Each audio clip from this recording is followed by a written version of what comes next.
Hello, everyone. Welcome to Check-In. Thanks so much for joining us today. I'm Sara Orlesky alongside Jaime Thomas as we get you ready for tonight's game between the Columbus Blue Jackets and Winnipeg Jets, as the Jets got back to their winning ways in Detroit and are looking to continue things on as they close out this two-game road trip. Yeah, it's great to see the Jets get right back at it after a challenging game against the Toronto Maple Leafs on Monday here on home ice, but didn't waste any time getting it done in Detroit, beating them 6-2, and Kyle Connor, of course, getting the 500-point mark and then some a little bit more. Yes, we're going to get to the question of the day momentarily. It's great to see so many of you already in the chat. We're looking forward to it. But today we have Jets assistant coach Marty Johnston, as well as the Athletics' Aaron Portzline join us. But Marty is already ready for us. So ready to show us that new painting he worked on in the background. So he's all excited about that. That's what he did on the day off yesterday. He is a man of many talents. That is a beautiful painting, Marty. Thank you so much for showing it to us. Yeah, our coach's office here at the hotel has nice artwork. What can I say? I love it, Marty. Let's talk a little bit, since we're going to get right into it with you. You mentioned, obviously, the response that this team showed in Detroit. Or what was it that you liked most, or what was it that stood out to you most about that win? I thought we got back to our pace. I think that we obviously weren't happy with how we played in Toronto, but our 5-on-5 game was really good. And I thought in the first period we got on the right foot, and everyone top to bottom did really well in terms of getting back to that skating style that we have and attacking into the Detroit's defensive zone. And from there, we built off of that. And it seems like as the season started, each night someone has come up big. And obviously, Mark's line did really well in the first period to get us going in terms of some 5-on-5 goals, and we were happy with that. I think we're starting to get a little spoiled with the expectations we have for Kyle Connor, because we talked about Mark's line, but it was 3 points for Kyle, got to .500 in front of family and friends in Detroit. I guess it's kind of becoming an old question, but what has impressed you about Kyle Connor so far 10 games in? I think it's his legs. As much as everybody's going to talk about his goal scoring, I feel like he's always had that knack, but right now his legs are dynamic. He's stripping pucks off of players on the back check. He's coming back really hard. And then you saw the speed in which he attacked, I think, for our third goal. I don't know if too many players can skate that fast. It was quite something to see from the bench, the burst of speed and him getting around Seider and getting that goal. So his legs are on fire right now, and obviously he's got the hands and skill set to keep up with those legs. New coaching staff in Columbus, Dean Evison taking over. And I think some people are surprised maybe at the early start that we've seen from the Blue Jackets to this point. When you look at the tape of them, what is it that stands out to you most that this group needs to be aware of? Well, I think they've scored 33 goals in their first 8 games. So, they're dynamic. They've got some young players that have more games under them now in terms of Fantilli and Sillinger and some of these guys, and Marchenko. So they've got some really dynamic players off the rush. And then defensively, I think they've been very good in terms of being a little bit more physical maybe than they were last year. So it's a committed group, and obviously we're going to have to be ready tonight because they've been really good in their last 4 games, getting 7 of 8 points. So we expect a tough test. Marty, appreciate the time. I hope you enjoyed your day off yesterday in Columbus. Good luck tonight. We're looking forward to seeing you guys come home. Hey, Marty, quickly before you log off here for us. So players always do the afternoon nap. Mm-hmm. Do coaches have the opportunity to take an afternoon nap? Not really. It's important for us coaches to make sure that we get to the gym the odd time too. So if there's a chance for that, we'll do that, but not quite like playing, that's for sure. Fair enough. It's not like that with broadcasters either. No afternoon nap. That's too bad. Marty, we do really appreciate you joining us. Thanks for taking a couple minutes out of your day for us. Okay, thanks, guys. Marty Johnston joining us from Columbus. Beautiful, beautiful painting. I'm just so proud of him. All the hard work he's done. You got to have activities and hobbies sometimes when you're on the road. It's very stressful, the coaching world. You have to some people, maybe some people color. Yeah. We'll just say Marty paints. Yeah. If he doesn't, maybe he should start. I loved it. It was nice. Yeah. All right. Well, it takes a lot to show the world your painting. So good on him. So we were just talking about Kyle Connor. Kyle Connor's also been named the second star for the month of October. He's on a 10-game point streak. I can go down the list. Tied for third in goals in the National Hockey League right now. So the question of the day, we have to tell you or ask you, he's on a tear. He's not got to 50 yet in his NHL career.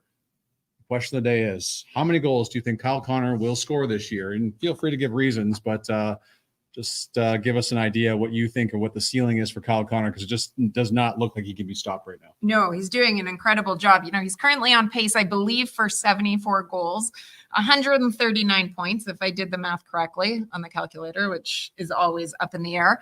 But which I was thinking about, remarkable when you think about the tear that he's been on. And on pace, as I said, for 139 points, that would still be behind what Kucherov and Nathan McKinnon had last year, which puts it in perspective, I mean, how challenging it is, but also what a great number that would be. So Eric thinking 51. Of course, his career high is 47. And I believe that year that he hit 47, it was the year he got COVID, slowed him down. He missed 3 games in the road trip, I believe that's what it was. And it really speaks to a testament how durable Kyle Connor has been.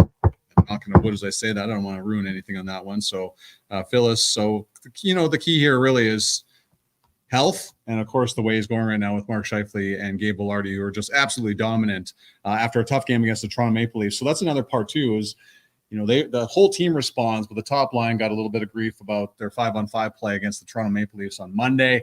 That's how you respond. That's how you send a message. And they did a great job, especially in the first period against the Red Wings. Yeah, absolutely. Great to be able to see. We spend so much time talking about the special teams. Great to be able to see the 5-on-5 play be able to contribute as well when it comes to the score sheet. So it is the end of October, beginning of November. So we've got 10 games behind us. As you all know, Jets 9-1 to start. You take a look at the start to the season that the Jets had. So are you ready for it? Okay. 46 goals, most goals ever scored in the franchise through the first 10 games. 11 days they have spent in first place in the league, most time ever for this franchise.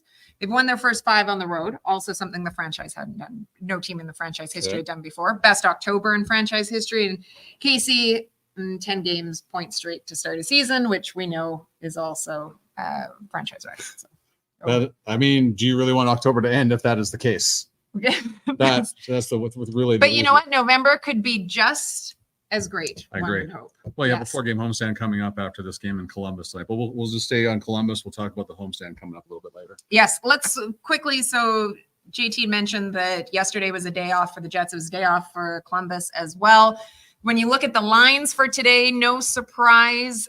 Staying with the same lines. Keep stalling. Okay, same lines. Eric Comrie will get the start.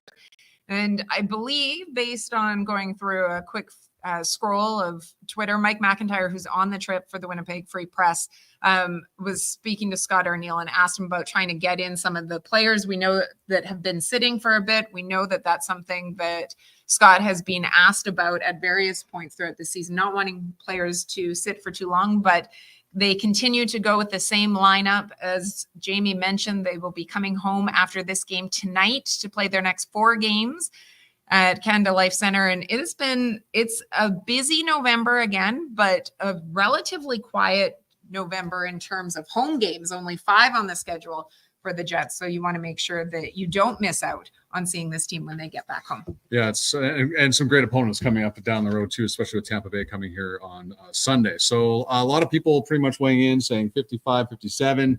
I like Turd Ferguson saying 93 goals for KFC, but he said he was joking. Just kidding. 56 goals. Thank you. So keep those pouring in as we roll along in the show here. Jets in Columbus.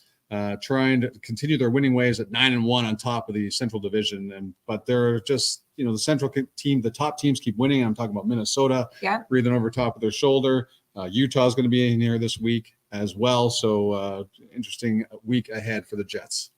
One of the comments that Casey trying to secure a spot on the 4 Nations Cup team for the U.S., about how early those decisions have to be made in terms of the roster too, coming early in December. So I don't know how you could possibly leave off number 81 when you look at the way that he has been playing. Well, Frank Saravalli from Daily Faceoff had his roster out today. He was in charge of that one. Kyle Connor obviously was on that. So was Connor Hellebuck as a starting goaltender. So I mean, it would be crazy for Kyle Connor and Connor Hellebuck not to be on the U.S. team. 100%. Big questions arise when it comes to Canada. Josh Morrissey, front runner, Mark Scheifele in conversation. We even heard a little bit about Adam Lowry as a possible checking center on that Canadian roster as well for that 4 Nations face-off coming up in February. So, Kyle, did we mention that he was named second star We did. of the week. Okay. Yeah. Do you want to say anything else? Well, I Sasha? just I was going to say that he turns. Are you even listening to what I say next anymore? month. Well, I'm trying to juggle Yeah. multiple things. So, Yes. but no, I always somewhat listen. It turns 28 next month. He's got 502 points in his career. So when you look at 252 goals so far, the most goals from the 2015 draft, he is fourth. Okay. When you look, I mean, that was a Pretty good. pretty strong It was draft a great draft for the Jets organization as a whole, but as a whole for the McDavid. NHL. Yeah. Rantanen, Yeah.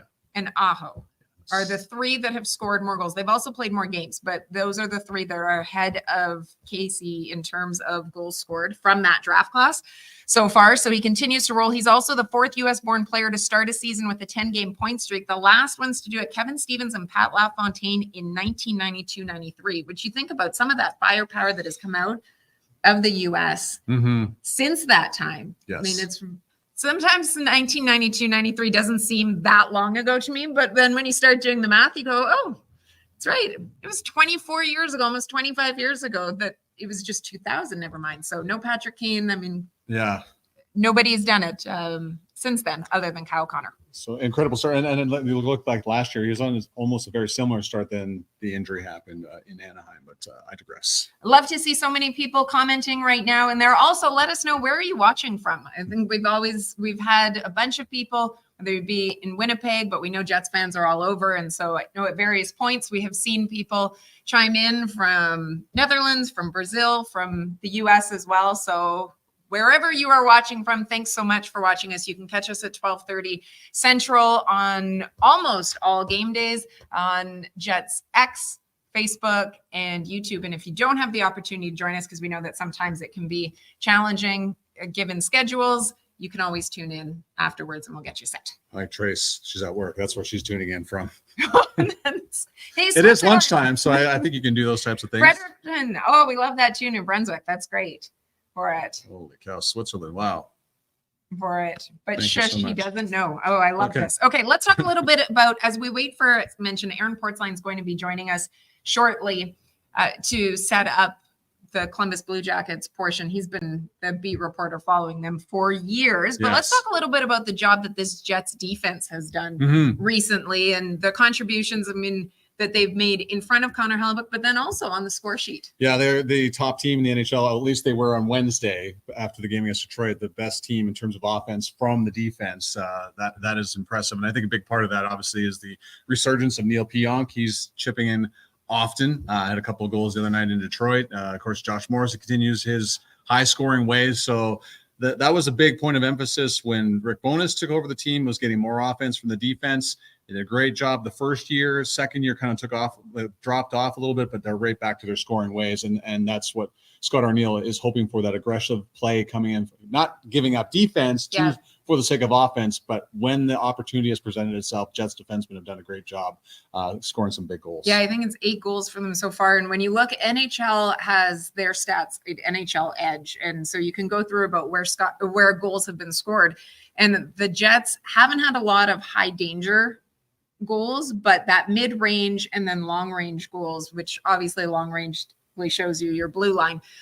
They've had a ton of success and one of the top teams in the league for it. But you mentioned Neil Pionk. So if you're just new to learning about Jaime Thomas, Jamie is a big baseball fan as well, specifically Los Angeles Dodgers. Yeah. The world champion Los Angeles Dodgers. Did he mention that? Yeah. So he never likes to miss out on an opportunity to throw in anything about the Dodgers. Any type of propaganda I will throw on the show. Particularly right now. So Neil Pionk was asked, we know Neil Pionk has a history with baseball, a deep connection Do you with want to it. show the photo? I want to first? show the photo. So first off, this is what his front yard looked like growing up. So That's what my front yard looked like too, obviously. We all have front yards. it was looking his like own this. field of dreams. Yeah. So the Pionk front yard, I mean, where else would you want to hang out in Mhm. Hermantown besides The Neil Pionks. Pionk's house? Yeah. Obviously. So it should go without saying that baseball he has a connection with. He still has a deep connection with. And what we have discovered is that he is also able to genius. really almost predict the future. Here we go. Here we go. Thought on what you expect from the World Series, and do you expect a 6 or 7 game set? No, 5 game set, Dodgers in 5. Unfortunately, closing out in New York, but that's all right. We'll take the Dodgers for a win. Listen, I don't like either team, but if I had to pick my poison, I'm taking the Dodgers. Ohtani probably going to go down as the greatest baseball player to ever live. For sure. Game 1, this will air on Saturday, so my prediction, Ohtani quiet night. Dodgers will use their depth hitting, and they'll get to who's pitching for the Yankees. It's not Schmidt. Garrett Cole. They'll get to him later in the game. Even though his stats say that he gets stronger later in the game, Dodgers will get to him later in the game. So I'll say 5-2 tonight for the Dodgers. Ohtani quiet night. Dodgers using their depth to win Game 1. And then, taking over the rest of the series. I think the Yankees will get 1 at home, probably Game 4, survival game, and the Dodgers take Game 5. What else do we really need to say? He had everything right except for Game 1 of all his predictions there. So he actually yelled at me in the dressing room the other day about – he does bug me about how I'm bandwagon jumping or just cheer for the team that's the best. Is that what you do? No. I was going to say, he's a Dolphin. He's also a Dolphins fan. That there. See, like Eric pointed that out. Like this. Yeah. So Des asked me, like, I get mad watching baseball games, and Des is my wife. She says, why do you get so mad about this? I'm like, because this team is supposed to win. The Dolphins are not supposed to win. So there's a big difference. Yeah, Expectations. I believe one going through isn't Eric. Eric is also a Packers fan. Yes, Eric. Yes. Ooh. Yes. You, me, Mason Appleton. Yeah, true. Oh, I love it. With going into tonight's game, so this is one of 6 games on the NHL schedule. You think about the Central Division right now. So Jets obviously on top, 18 points. Dallas, Minnesota, both tied with 14. Then you and I were discussing about how it's kind of clumped at the top if you look at all of the divisions, all 4. But then once you start going wild card and below, even though we're still early on into this season, that's where it seems to be really tight. There seems to be a gap between your top 3 teams and then the rest, with everyone else seemingly hovering around 500. Well, we talk about, let's even go further down the standings of the Central Division. There's a team down there that obviously no one expected to be down there, and losing last night 5-1 to the Edmonton Oilers without Connor McDavid. That would be the Nashville Predators, who just are in a tailspin right now. So that right there was a team I did not expect to be having the struggles that it's having. I'm sure lots of people didn't expect Winnipeg to be sitting on top of the Central Division and off to a 9-1 start, but the Nashville Predators struggles, it was something I did not see coming at all. No, I didn't either. So you look at this matchup tonight with the Columbus Blue Jackets.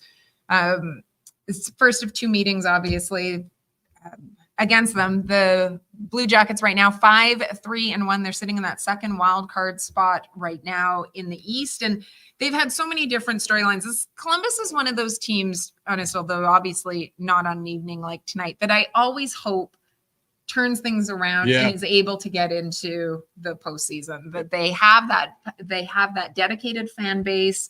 They've got the Cannon. Yes. I feel like the Cannon. Cannon is absolutely I've been there 5-6 times now, and you forget every time about the Cannon. It goes without saying. It goes off because I remember doing my pregame hit before by the ice level when I was at Sportsnet and working for the Flames, and the Cannon went off the start, scared the crap out of me, and it still does. It's a great hockey town. It's a fantastic building.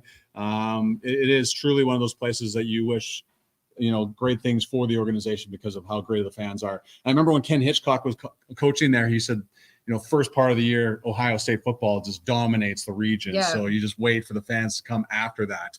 And that is certainly the case. But Columbus off to a great start under Dean Evison. And we talked about him a little bit earlier. Aaron Portzline works for The Athletic. He is joining us now from beautiful Columbus. He's showing off the scenery behind him. And Aaron, thanks so much for joining the show today. Always love your work. And you recently wrote an article about Scott Arniel, the head coach of the Winnipeg Jets, during his quick time in Columbus as a head coach. And what have you taken from Scott over the last little bit, and certainly with his second opportunity with the Winnipeg Jets? Yeah, well, first, it's good to be with you guys. I had a great conversation with Scott, maybe the best conversation we've ever had. A real sense of humility there. Owned the fact that it was just a miserable year and a half. That's certainly not all on Scott Arniel, but he acknowledged a lot of mistakes made as a first-year coach in the National Hockey League. Usually for a first-time coach, there's a grace period, and beyond Arniel, there was just so much dysfunction in this group, this franchise, that it was just overwhelming for a first-year coach. But in a cool bit of something I hadn't considered, the Blue Jackets made 2 noteworthy trades with the Rangers over the next season or so after Arniel moved along. And it sent Rick Nash to the Rangers. It sent Derek Brassard, Derek Dorsett to the Rangers, John Moore to the Rangers. And then Arniel ended up with the Rangers too. And he pulled each of those guys aside and had conversations with them. What could I have done differently? Where did I go wrong? What do you guys need from a coach?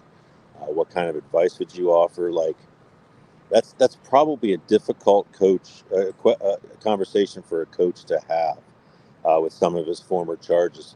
He also talked to assistant coaches that worked under him, Todd Richards, Ben Barry, and you can tell he's grown. You can tell he has grown as a coach. How could you not, spending 11 years 11 years as an assistant, Washington, the New York Rangers, Winnipeg. He feels like he's much more ready for an NHL job to be the lead guy now than he was then. And I think most people around him would agree. Yeah, and to see the growth that he's had, if you think about how much all of us change over a decade, and as you get older 100%. And you get different perspective and you get that experience, I know that certainly I approach things differently now personally when you look at from a reporter standpoint or a broadcasting standpoint than 10 years ago. So I think natural to see Scott Arniel do it as well. And obviously we've enjoyed very much having him here in Winnipeg. There is a new bench boss this year in Columbus, Dean Evason, and I mean, I think the Blue Jackets surprising some people with the start that they have had this season. What is it about Dean's style that seems to be either connecting with this group or in your mind could maybe help them take that next step? Yeah. Well, Sarah, it's a great question because there's it's such an interesting mix between what players want in a coach and what they need in a coach. And sometimes there's a difference of opinions in that. Sometimes 2 different things, exactly. Yeah. Believe it or not, and I hope none of your listeners are driving right now because they might go off the road. There are players in this dressing room who came to miss John Tortorella. They wanted that level of standard back in the dressing room again. And so when management talked to them about, what are we looking for in the next coach? You guys know, and it was Don Waddell who did not know the dressing room, much less the individuals in it. What was the issue here? What do you guys feel the issue was? And overwhelmingly, from all of the veteran players was we need a coach here that can push, that can set standards, that can be difficult when he needs to be, that is not going to be intimidated to standing up to the players, young and old. And Dean Evason is comfortable in his own skates. The man played 800 games in the NHL. He is a motivator. I think there's a lot of similarities there with John Tortorella. He's not nearly as outwardly bombastic, bless him, as John Tortorella is. But there's a standard there. And I think there's a little bit of fear for some of the younger guys, healthy fear. And they have played their behinds off for them. More than anything, I think a lot of the players here were just sick and tired of losing and getting their heads beat in every night. And so Evason brought a confidence. He brought a direct plan, a simple plan. He's hammered it home, and they seem to really enjoy playing for him so far. Well, Columbus has done a wonderful job rebuilding in terms of the young up and coming players. Adam Fantilli, Sillinger, we go down the list, but you need veterans to be successful. You brought in a great veteran. Winnipeg Jets fans remember him, and Sean Monahan. He's well known for fitting in everywhere he goes. Yes. How's that going so far in Columbus? You know what? It has been really remarkable in a couple of different ways. And first and foremost, on a human level, the situation with Johnny Gaudreau. So many people were devastated by that. First and foremost, his family. Right up there, Sean Monahan. I mean, he came here. Let's not kid ourselves. He's probably not here if Gaudreau isn't or wasn't a Blue Jackets player. They came. They wanted to raise their kids together. They wanted to play together again. And the way he has steered not just himself and his emotions through that, but really helped some of the younger players with that.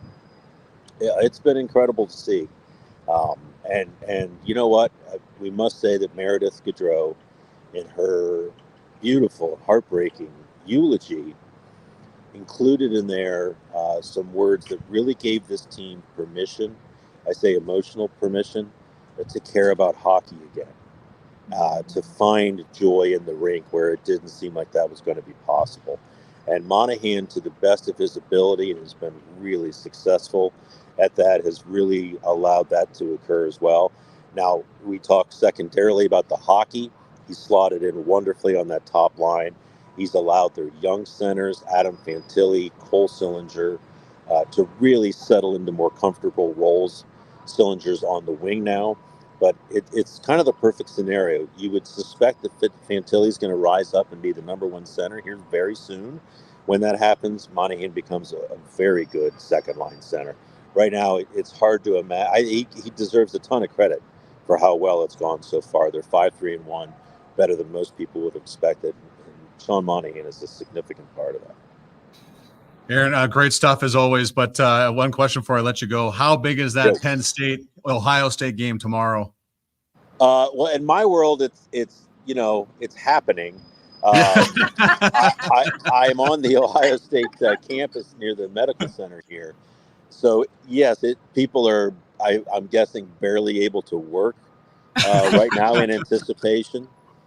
They play let's be honest, they play so few regular season games that are, in my mind, even mildly compelling. But this is one of them. It's, of course, on the road, so traffic's not at a standstill here already.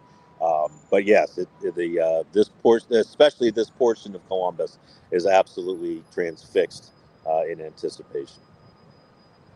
Well, Aaron, thank you so much for spending some of your day giving us some perspective on Columbus, a team obviously that we don't get to see a lot of, but I think that is one of those teams that people in the back and kind of are always keeping an eye on and cheering for good things with all of the adversity that organization has faced, in particular in recent years, very much beyond hockey. But thank you so much, my friend. We appreciate it, and we'll see you in Winnipeg. Yes.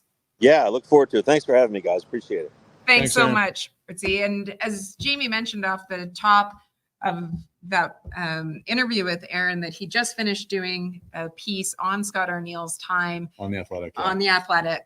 So go and check it out. It's a great job. And when I think about the Columbus Blue Jackets, Aaron Portzline has been a staple covering them in recent years. Oh yeah, it's unreal.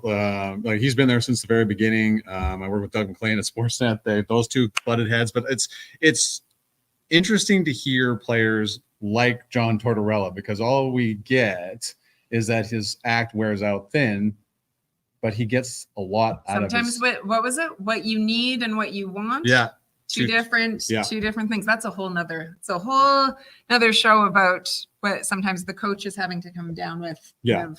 That hard line. And I understand. And every coach has a shelf life anyways, but certainly when you have maybe a style that's a little bit more in your face like that it can wear thin a little bit. But you think about the success that Daryl Sutter had over the years, and I mean a different sort of style as well. But tonight, so Eric Comrie, as I mentioned, is going to be in net. Elvis Merzlikins will be in for Columbus. And he's been unreal. Talk about the stats that he's had. Stopped 57 in the last 58 shots he faced in his last two starts. So a pretty good matchup in there. Also, just really quickly, although Winnipeg swept this season series last season, they outscored Columbus 11-1. The winning team, I thought this was interesting. I wasn't really thinking about this. Winning team with 4 or more goals in 12 of the last 15 games. Losing team, 1 goal or less in 5 of their last 6 meetings. So it's really been very, very stark scores. Yes. Both ends of the spectrum. Yes. Yeah. I can't think of it. So it's Friday. It's Friday. I know it is. Yeah. All right. Quickly, do we have that graphic before we let everyone go? Because we know also Winnipeg Sports Talk is starting shortly. There you go. This is the homestand that is coming up. It starts on Sunday. As I mentioned, there are only 5 home games this month. The Jets play 14 games, but only 5 of them here at Canada Life Center. You want to make sure to get your tickets. Oh, and the Saturday game, it says 7 p.m. Central. 2 p.m. now. has been switched to 2 p.m. Remember, Nice it work by is- the producer, Adam. it on is- the board. There you go. It is the double header on that day because the Blue Bombers play in the evening in the West Final for the chance to go to the Grey Cup. So if you have the opportunity, if you were here in Winnipeg, to be able to see both, I can tell you there's nothing much that beats a sports day like that in this city. Absolutely, and it's nice of the NHL to move some things around so they can have the center stage, and Jets fans are able to go to watch the Bombers in the West Final. Yes, absolutely. All right. Sunday, we are back. 10:30 a.m. though, because it's a 2:00 game. Yes. Don't forget. That's right. Make sure to join us. We'll remind you about 10:30. We will be here. Unfortunately, we will not be in, I don't know, hoodies but we might have coffee with us. Yeah, It's very possibly. possible. 10:30 is not really that. We have kids, so Okay. I don't want to speak for you. Obviously, coffee's good. Okay, Sarah's gonna have coffee. I'm sorry, she'll be tired. My second, yes. 10:30 is not unreasonable. All right. That's a whole nother show. We'll deal with that on Sunday. Okay. Thanks so much for checking in with us today. Check in with us on Sunday. Well, I have nothing to say. That was so well done. have a great day, everyone. Enjoy the start to your weekend. See ya.